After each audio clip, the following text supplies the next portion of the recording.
ನಗರದ ಮಧ್ಯದಲ್ಲಿ ಹಳೆಯ ಅಪಾರ್ಟ್ಮೆಂಟ್ ಒಂದು 10 ವರ್ಷಗಳಿಂದ ಮುಚ್ಚಿದ ಸುರಕ್ಷಿತವಲ್ಲ ಎಂದು ಬೋರ್ಡ್ ಹಾಕಿದ ಕಟ್ಟಡ. ಆದರೆ ಕಳೆದ 3 ವಾರಗಳಿಂದ ವಿಚಿತ್ರ ದೂರುಗಳು. ರಾತ್ರಿ ಕಿಟಕಿಗಳಲ್ಲಿ ಬೆಳಕು, ಖಾಲಿ ಮಹಡಿಯಲ್ಲಿ ಹೆಜ್ಜೆಗಳ ಶಬ್ದ ಮತ್ತು ಕಾಣೆಯಾಗಿದ್ದ ಒಬ್ಬ ವಿದ್ಯಾರ್ಥಿ. ಅರ್ಜುನ್ಗೆ ಇದು ದೊಡ್ಡ ಸ್ಟೋರಿ. ಮಾಯಾ ಕ್ಯಾಮ್ರಾ ತೆಗೆದುಕೊಂಡ್ಲು. ನಿಜವಾಗಿಯೂ ಒಳಗ್ ಹೋಗ್ತೀವಾ? ಅರ್ಜುನ್ ನಗುತ್ತಾನೆ. ಸತ್ಯ ಹೊರಗ್ಬರಕ್ಕೆ ಹೆದ್ರೋದಿಲ್ಲ. ಮಳೆ ಆರಂಭವಾಗಿತ್ತು. ಕಟ್ಟಡದ ಮುಂದೆ ತಲುಪಿದಾಗ ಗೇಟ್ ತೆರೆದಿತ್ತು. ಅವರನ್ನ ನೋಡ್ತಿದ್ದ ಒಬ್ಬ ವೃದ್ಧ ವಾಚ್ಮನ್. ಅವನ ಕಣ್ಣುಗಳು ಅಸಹಜವಾಗಿ ಶಾಂತ. ಮೇಲ್ಮಹಡಿಗೆ ಹೋಗ್ಬೇಡಿ, ಅವನು ನಿಧಾನವಾಗಿ ಹೇಳಿದ. ಕೊನೆಯ ಮಹಡಿ ಹಿಂತಿರುಗಿಸೋದಿಲ್ಲ. ಅರ್ಜುನ್ ನಕ್ಕ. ಅದು ಸ್ಟೋರಿಯಾಗಿತ್ತೆ. ಅವರು ಒಳಗ್ ಹೋದ್ರು. ಹಾಲ್ ಸಂಪೂರ್ಣ ಕತ್ತಲೆ. ಮಾಯಾ ಫ್ಲಾಶ್ ಆನ್ ಮಾಡಿದ್ಲು. ಬೆಳಕು ಗೋಡೆಗೆ ತಾಗಿದ ಕ್ಷಣ ಹಳೆಯ ನೋಟಿಸ್ ಬೋರ್ಡ್, ಕಾಣೆಯಾಗಿದವರ ಫೋಟೋಗಳು. ಆದ್ರೆ ವಿಚಿತ್ರ ವಿಷಯ, ಎಲ್ಲಾ ಫೋಟೋಗಳ ದಿನಾಂಕ ಒಂದೇ, ಇಂದಿನ ದಿನಾಂಕ. ಇದ್ಹೇಗೆ ಸಾಧ್ಯ? ಮಾಯಾ ಗುಸುಗುಸಿದಳು. ಲಿಫ್ಟ್ ಕೆಲ್ಸ ಮಾಡ್ತಿರ್ಲಿಲ್ಲ. ಅವರು ಮೆಟ್ಟಿಲೇರಿದ್ರು. ಪ್ರತಿ ಮಹಡಿಯಲ್ಲೂ ಬಾಗಿಲುಗಳು ತೆರೆಯಲ್ಪಟ್ಟಿವೆ. ಆದ್ರೆ ಒಳಗೆ ಖಾಲಿ ಕೊಠಡಿಗಳು ಮಾತ್ರ. 5ನೇ ಮಹಡಿಯಲ್ಲಿ ಮಾಯಾ ನಿಂತಳು. ಅರ್ಜುನ್, ಕೇಳು. ಮೇಲಿಂದ ನಿಧಾನವಾದ ಹೆಜ್ಜೆ ಶಬ್ದ. ಒಂದು ಹೆಜ್ಜೆ, ಮತ್ತೊಂದು ಹೆಜ್ಜೆ.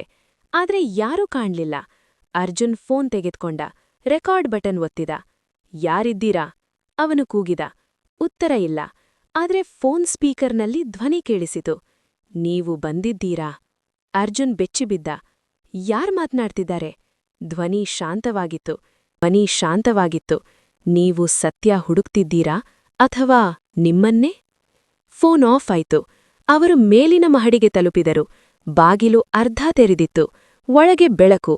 ಕೊಠಡಿ ಮಧ್ಯದಲ್ಲಿ ಒಂದು ಟೇಬಲ್. ಅದರ ಮೇಲೆ ಫೋಟೋ ಆಲ್ಬಮ್. ಮಾಯಾ ಅದನ್ನು ತೆರೆದಳು. ಮೊದಲ ಪುಟ ಖಾಲಿ ಕೊಠಡಿ. 2ನೇ ಪುಟ ಅರ್ಜುನ್ ಮತ್ತು ಮಾಯಾ ಮೆಟ್ಟಿಲೇರುತ್ತಿರುವ ಫೋಟೋ. ಅವರು ಬೆಚ್ಚಿಬಿದ್ದರು. ಇದನ್ನಾರು ತೆಗೆದ್ರು? ಮಾಯಾ ನಡುಗಿದಳು. 3ನೇ ಪುಟ ಅವರು ಈಗ ನಿಂತಿರುವ ಕೊಠಡಿ. ಹಿಂದೆ ಒಂದು ನೆರಳು. ಅರ್ಜುನ್ ತಕ್ಷಣ ಹಿಂದಿರುಗಿದ. ಯಾರೂ ಇಲ್ಲ. ಕೊಠಡಿಯ ಕಿಟಕಿ ಹಠಾತ್ ಮುಚ್ಚಿತು.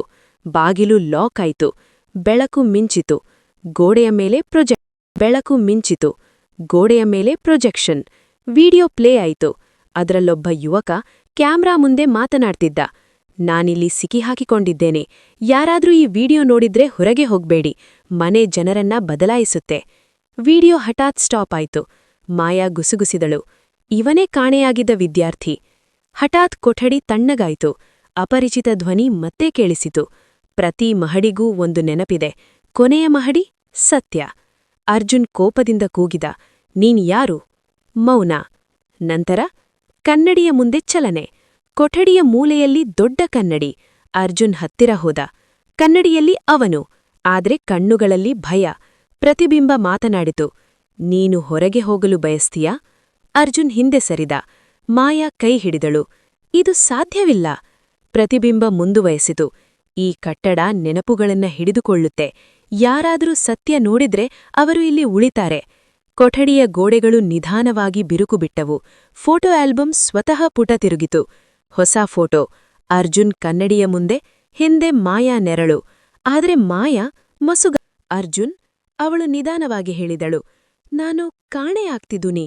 ಅರ್ಜುನ್ ಅವಳತ್ತ ಓಡಿದ. ಆದ್ರೆ ಅವಳ ಕೈ ತಣ್ಣಗಾಯಿತು. ಅಪರಿಚಿತ ಧ್ವನಿ ಮೃದುವಾಗಿ ನಗುತು. ಒಬ್ಬರು ಮಾತ್ರ ಹೊರಗೆ ಹೋಗಬಹುದು. ಕೊಠಡಿಯ ನೆಲ ಕಂಪಿಸಿತು. ಕನ್ನಡಿಯ ಪ್ರತಿಬಿಂಬ ಕೈ ಚಾಚಿತು. ಒಂದು ಆಯ್ಕೆ ಮಾಡು, ನೀನು ಅಥವಾ ಅವಳು. ಅರ್ಜುನ್ ಕಣ್ಣು ಮುಚ್ಚಿದ. ಮಾಯಾ ನಿಧಾನವಾಗಿ ಅಳುತ್ತಿದ್ದಳು. ಹೋಗು ಅರ್ಜುನ್, ಸತ್ಯ ಬರೆಯು. ಅರ್ಜುನ್ ಕಣ್ಣು ತೆರೆದ. ಅವನು ಕನ್ನಡಿಯತ್ತ ನೋಡಿದ. ನಂತರ ಕನ್ನಡಿಯನ್ನ ಹೊಡೆದ. ಗಾಜು ಚೂರ್ಚೂರಾಯ್ತು. ಕೊಠಡಿ ಕತ್ತಲಾಯ್ತು. ಅರ್ಜುನ್ ಕಣ್ಣು ತೆರೆದ.